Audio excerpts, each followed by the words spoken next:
Bonjour les amis, aujourd'hui je viens vous faire une petite vidéo un petit peu particulière, vous l'aurez vu dans le titre. Je vais vous parler de la célébrissime Agatha Christie, ou autrement appelée la reine du crime ou la duchesse de la mort. Donc je vous parle aujourd'hui d'Agatha Christie, de qui elle est, de toutes les questions que vous me posez de manière régulière sur Instagram, sur qu'est-ce que j'aime chez elle, quels sont mes livres favoris, etc. Tout d'abord, je vais essayer de vous la présenter rapidement et ensuite je reviendrai sur les questions qui reviennent le plus souvent sur Instagram et voilà, et je reviendrai avec ça. Agatha Christie est une autrice britannique aujourd'hui décédée mais qui est née sous le nom de Agatha Mary Clarissa Miller. Elle est née le 15 septembre 1890 à Torquay et elle décédera le 12 janvier 1976 à Wallingford. Agatha Christie a eu une vie remplie de rebondissements. Elle aura 2 mariages, une fille, une disparition dans sa vie et de nombreux romans. Donc tout d'abord, elle se mariera en 1912 avec le lieutenant Archibald Christie, donc qui lui donnera son nom. Et avec Archibald, elle aura une petite fille qui s'appellera Rosalind et qui naîtra le 5 août 1919, donc après la guerre. Ensuite, elle aura un deuxième mari suite à un divorce qui s'appellera Max Malloman, un archéologue avec lequel elle se mariera en 1930. Et enfin, pourquoi une disparition? Parce que Agatha Christie va disparaître pendant 11 jours de la circulation et on ne saura jamais vraiment ce qui s'est passé. En effet, le 3 décembre 1926, Agatha Christie disparaît de la circulation. Elle laisse un mot à son assistante dans son bureau, comme quoi elle annule son rendez-vous et elle part avec sa voiture. La voiture est retrouvée dans un ravin le 4 décembre, mais pas de traces d'Agatha Christie. Manifestement, elle avait l'intention de partir car on retrouve une petite valise et des affaires dans sa voiture, mais pas de traces de l'autrice.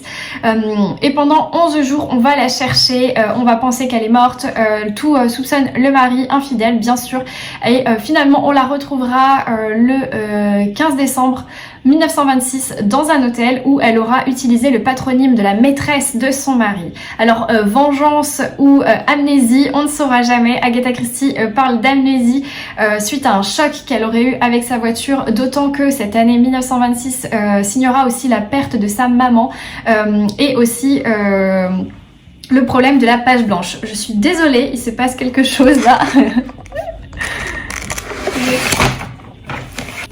Navrée pour ce soleil, je vais me décaler.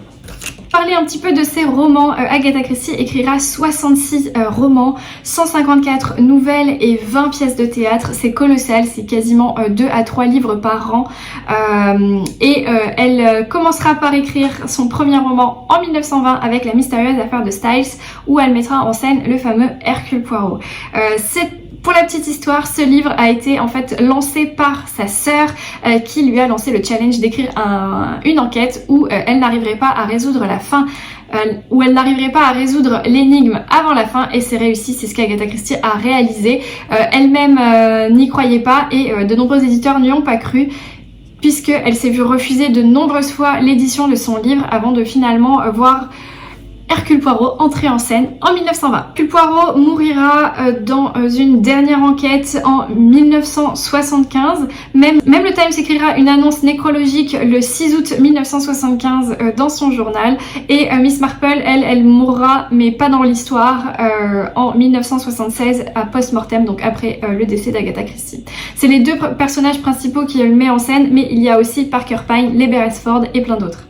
Du coup, je vais passer un petit peu à vos questions. Alors j'ai pris des petites notes parce qu'elles sont nombreuses. Donc, première question, c'est comment j'en suis venue à lire Agatha Christie. Donc je pense que c'était à peu près au collège. C'est ma tante en fait qui m'a un petit peu mis Agatha Christie dans les mains parce que je passais mon temps à lire une bande dessinée qui s'appelle Lily et une bande dessinée qui s'appelle Agi, qui sont des petites nanas qui font des enquêtes. Je vous mettrai des images ici.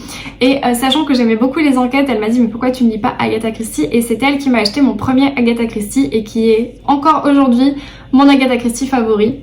Il s'agit du meurtre de Roger Ackroyd. Ce livre, je l'ai lu, je me rappelle plus en quelle année, je suis peut-être marquée. Non, je l'ai plus. Ce livre, j'ai dû le lire il y a 10 ans et je l'ai adoré.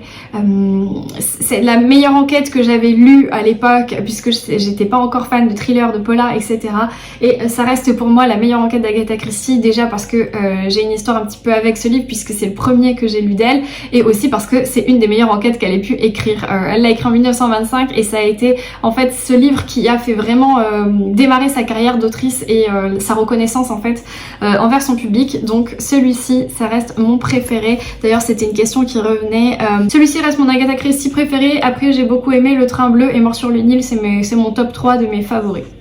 Ensuite, une question qui revient souvent, est-ce qu'il faut lire les Agatha Christie dans l'ordre et sinon par lequel je vous conseillerais de commencer? Alors non, vous n'êtes vraiment pas obligé de lire les Agatha Christie dans l'ordre puisque chaque livre est une enquête qui commence au début et qui se termine à la fin. Ce n'est pas une enquête qui va se suivre sur plusieurs tomes, vous avez même des recueils de nouvelles donc avec plusieurs enquêtes qui se terminent dans le livre. Donc non, il n'y a pas d'ordre de lecture. Néanmoins, moi je vous conseillerais quand même de commencer par La mystérieuse affaire de Styles, tout simplement parce que déjà c'est le premier qu'elle a écrit, donc c'est vraiment pour se mettre dans l'ambiance de son écriture. Ensuite je trouve qu'il a une plume un petit peu différente où elle prend beaucoup plus de temps à présenter les personnages au début de l'histoire, contrairement à ses autres œuvres où elle va très vite elle ne présente pas trop les personnages, elle embrouille un petit peu l'esprit du lecteur. Là elle prend un peu plus de temps et surtout c'est qu'elle met en scène pour la première fois Hercule Poirot, donc on a vraiment l'impression de le rencontrer pour la première fois, ce qui n'est pas toujours le cas dans ses autres œuvres. Je vous conseillerais sincèrement de commencer par celui-ci et ensuite lisez ce que vous voulez, que ça soit vraiment des gros best-sellers comme Le Crime de l'Orient Express, Dix Petits Nègres ou Mort sur le Nil, ou alors si vous voulez lire des petites enquêtes comme ça, comme Poirot résout 3 énigmes, Parker Pine enquête et autres. Ensuite, on me demande combien il y a d'Agatha Christie dans cette collection ou combien elle a écrit de livres. Donc elle en a écrit 66 plus 154 nouvelles. Mais dans ma collection de chez Livres de Poche, et donc celle-ci, il y en a 90. Donc je sais que chaque édition et chaque collection est différente. Vous pouvez avoir des recueils de nouvelles qui rassemblent beaucoup plus d'histoires et donc du coup qui font moins de livres. Vous avez des recueils de nouvelles qui au contraire séparent plus les nouvelles et donc va faire plus de volume de livres, mais dans la mienne il y en a 90, donc voilà, je me base vraiment là-dessus. J'ai une liste et vous le savez que je cherche encore les 18 derniers qui me manquent. Ensuite on me demande si je suis team Hercule Poirot ou team Miss Marple, et bien je pense que je suis team tous les personnages d'Agatha Christie. Petit coup de cœur pour Hercule Poirot parce que j'aime énormément son flegme. Néanmoins, j'aime énormément aussi les Beresford qu'on voit beaucoup moins. J'aime aussi beaucoup Parker Pine que je trouve très drôle. Mais voilà, pour moi, ce serait numéro 1, Hercule Poirot, Miss Marple, Beresford, Parker Pine. Mais tout franchement, ils sont tous géniaux. Question très importante, pourquoi j'aime Agatha Christie? Eh bien parce que c'est une autrice qui, je trouve déjà en tant que personne et personnage de l'histoire, qu'un grand H, fascinante. On a beaucoup d'œuvres qui sont sorties sur cette femme. J'en ai quelques-uns que j'ai pas encore eu la chance de lire en totalité, mais c'est une autrice qui a fasciné à la fois le monde de l'édition mais le monde en général. C'est une femme qui était un petit peu avant-gardiste, un petit peu féministe, elle avait des grandes idées, elle était artiste et voilà, moi j'aime beaucoup déjà le personnage, l'auteur. Je pense que ça joue énormément sur le fait que j'aime les livres d'Agatha Christie. Ensuite j'aime les polars et les enquêtes en général et surtout c'est que je n'ai jamais réussi à trouver qui était le meurtrier avant d'avoir fini un livre d'Agatha Christie. Donc vraiment c'est une autrice qui m'embarque dans ses histoires, dans ses méli-mélos et qui vraiment donne le sentiment au lecteur d'être à la fois sûr de lui et en même temps complètement perdu dans chaque enquête. Et donc ça je trouve ça génial. Pour moi j'ai pas encore trouvé un auteur qui a un procédé aussi fantastique sur moi, qui a eu le même effet. Donc j'aime vraiment comment elle écrit. Pour moi c'est des petites douceurs. J'aime aussi énormément l'époque et l'ambiance. J'aime quand elle nous embarque à Bagdad, j'aime quand elle nous embarque dans des trains qui vont vers le Moyen-Orient, vers la Grèce.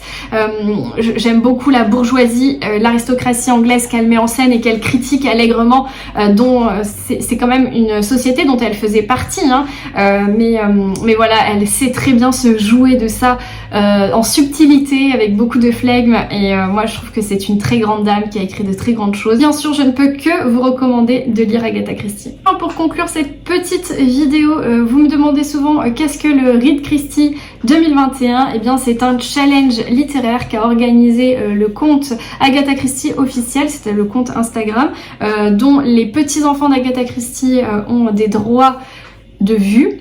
C'est un compte Instagram britannique, et donc cette année ils ont lancé un challenge qui s'appelle Read Christie 2021. Donc il y avait déjà eu un challenge l'année dernière pour les 100 ans d'Agatha Christie, puisque le premier livre étant sorti en 1920, l'année dernière on était en 2020, donc ça faisait 100 ans, c'était 100 Years of Christie, donc 100 ans d'Agatha Christie, on le mettrait comme ça. Et cette année donc c'est le Read Christie 2021, et donc dans ce challenge, le groupe officiel Agatha Christie a proposé différents menus, donc un menu par mois avec un thème, et dans ce thème on va avoir plusieurs propositions de lecture. Donc par exemple un thème qui a eu là en février, c'était lire des histoires d'amour, et donc on avait plusieurs propositions, dont Parker Pyne, qui est donc un recueil de nouvelles où il y a plusieurs histoires d'amour, puisqu'il y a des petits soucis matrimoniaux dans ces enquêtes. Et donc du coup je vais vous citer 2 blogueuses qui ont repris ce challenge pour en faire une liste en fait bien définie sur toute l'année 2021. Donc tout d'abord il y a Magda de Triple L de Mag, qui nous a également fait une super vidéo présentation d'Agatha Christie, donc je vous mettrai les informations dans la barre d'infos. Et il y a bien sûr ma copine chérie d'amour Alexia du compte My Book Vision, qui a repris aussi donc le challenge avec des titres qu'elle a choisi elle-même parmi les propositions du compte Agatha Christie officiel. Donc moi je suis globalement le challenge d'Alexia, sauf que je change en fait quand il y a des livres que soit j'ai déjà lus récemment, disons dans les 2 dernières années, soit des livres que je n'ai même pas en ma possession et que je n'arrive pas à trouver dans ma collection. Et bien je change par rapport à la liste soit de Magdalena, soit à la liste officielle de Agatha Christie. J'espère que je vous ai pas perdu. Bref, on a commencé le mois de janvier avec La mystérieuse affaire de Styles, que moi j'avais déjà lu au mois d'octobre, donc j'ai lu Jeu de glace. Ensuite en février, nous avons lu Parker Pyne Enquête, et sur le mois de mars, je lirai Un couteau sous la nuque, que l'une d'entre vous m'a trouvé et m'a envoyé d'ailleurs cette semaine. Merci beaucoup Mélanie si tu passes par là. Au niveau de ma collection, vous êtes nombreux et nombreuses à me demander où j'en suis. Eh bien, tout d'abord, ma collection, c'est celle-ci. Donc, pour vous donner des signes indicatifs, c'est chez Livre de Poche. Ça a été publié au début des années 2000, donc entre 2000 et 2010 à peu près. Le nom d'Agatha Christie est comme une signature ici. Voilà, les images sont comme ça, et surtout le plus important ce sont les tranches bicolores. Donc vous avez ici une petite marge à chaque fois intérieure avec le titre, et surtout l'Agatha Christie écrit en mode signature. Voilà, donc ça c'est la collection que j'ai commencé quand ma tante m'a offert celui-ci, le tout premier, Le meurtre de Roger Ackroyd, il y a à peu près 10 ans. Et du coup j'ai continué là-dessus. Ensuite j'en ai chiné énormément sur internet. Alors, pour ce qui est de Vinted, de Momox, de Gibert, voilà, j'ai un petit peu écumé les sites, donc ne m'envoyez pas toutes les annonces que vous voyez passer, je les regarde quotidiennement. Néanmoins, faites très attention si vous essayez de collectionner de la même façon que moi, faites attention aux sites revendeurs, donc comme Gibert, Momox, eBay, etc. Je vais pas vous tous les citer, vous les connaissez très bien. Il y a des mentions qui disent que l'image que vous voyez n'est pas contractuelle, donc ça veut dire qu'on vous vend un livre comme ça, et vous recevez une édition qui n'a rien à voir, qui est également chez Livre de Poche, mais peut-être qui est une collection de 1990, ou qui est peut-être une collection qui vient de sortir. Ces images ne sont pas contractuelles. Donc vous prenez le risque de recevoir ou pas la bonne édition.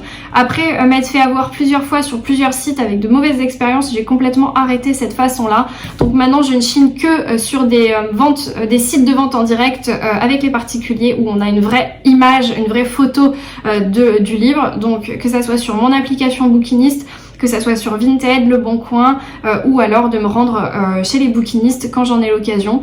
Voilà, tout c'est ça. Sinon les autres sites, même Emmaüs, etc., c'est toujours des images non contractuelles, donc c'est un petit peu compliqué, je fais un gros attention là-dessus. Sinon au niveau des chiffres, j'en ai aujourd'hui 71 sur 90. Il m'en reste donc 19, sauf qu'il y en a un qui est actuellement en transit cette semaine puisque je l'ai acheté à l'une d'entre vous qui a eu la gentillesse de s'en séparer, donc je lui ai racheté parce qu'il était neuf. Donc celui-ci est en transit, il m'en manque plus que 18 dans ma collection.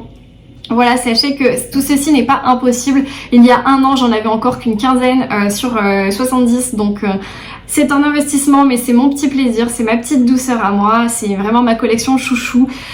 Donc voilà. Après, au niveau des livres que je vous ai montré rapidement tout à l'heure, on a ici Duchesse de la mort de François Rivière. Donc c'est un livre qui raconte l'histoire d'Agatha Christie, donc de son enfance jusqu'à sa mort. Ensuite, on a le livre d'Agatha Christie, Les 1000 vies de Béatrix de l'Aulnoy, qui va commencer après la Seconde Guerre mondiale, donc à partir de l'accident en fait, de la disparition d'Agatha Christie. Ensuite, j'ai cet ouvrage qui s'appelle À la poursuite d'Agatha Christie et qui reprend tous les lieux d'écriture ou les lieux où elle a été de passage qui ont inspiré ces livres, donc avec à chaque fois les références des livres. Et donc ça, c'est un merveilleux ouvrage illustré que vous trouverez chez Hugo Images, et c'est Anne Martinetti. Ensuite, j'ai Agatha de Frédéric de Guelt aux éditions Babel, qui vont parler uniquement de la disparition d'Agatha Christie, donc vraiment que de ces 11 jours de disparition, voilà. Et ensuite, donc pour ce qui est de ces livres qui sont un petit peu hors Agatha Christie, je n'ai pas l'autobiographie d'Agatha Christie, donc je vais y remédier très rapidement. Je ne les ai pas encore lus, d'ailleurs j'ai prévu des lectures communes sur ces livres. Si vous voulez nous rejoindre, j'en ai planifié une par mois. Donc celui-ci on devrait le lire au mois de mars avec Magdalena, celui-ci on devrait le lire au mois d'avril et celui-ci au mois de mai. Donc si vous voulez nous rejoindre sur des lectures communes, n'hésitez pas à me laisser un petit commentaire ou à m'envoyer un message privé sur Instagram. Enfin, le dernier point que je voudrais aborder sur Agatha Christie, c'est une autre partie de ses ouvrages qui sont beaucoup moins connus, ce sont ses romances. Parce que Agatha Christie a écrit sous un autre nom qui est Mary Westmacott. Donc ici j'ai Loin de vous ce printemps, qui est dans une collection un petit peu similaire chez Livres de Poche. Donc Agatha Christie a été publiée sous le nom de Mary Westmacott, tout simplement parce que elle ne voulait pas qu'elle soit assimilée à son propre patronyme et aux enquêtes qu'elle a pu écrire. Donc ici ce sont des romances, elle les a écrites un petit peu après, un peu plus tard, plutôt sur la deuxième partie de sa vie, notamment quand elle était avec Max Mallowan, donc son deuxième mari. Et ici celui-ci, donc c'est un peu plus fleur bleue. Moi je les ai pas encore lus, celui-ci je viens tout juste de l'acheter, donc du coup je vais essayer de le lire rapidement. Et en fait elle met en scène des histoires d'amour un petit peu à l'eau de rose, même s'il y a quand même des petits clins d'œil et des petits rebondissements par rapport à ces enquêtes policières. Voilà les amis, j'espère que cette petite vidéo spéciale Agatha Christie vous aura plu. Voilà, j'essaye de faire des vidéos un petit peu différentes en plus de mes carnets de bord. J'espère que vous avez trouvé l'inspiration et surtout que vous avez envie de lire Agatha Christie maintenant si c'était pas encore fait. Néanmoins, si vous avez des coups de cœur ou des envies de partager en commentaire des livres que vous avez adorés d'Agatha, votre livre préféré, un livre que vous n'avez pas aimé, etc. Je serais ravie d'en discuter avec vous et d'échanger. Sinon, n'hésitez pas à continuer de m'envoyer vos petites annonces sur Instagram. Ça me fait toujours plaisir malgré tout.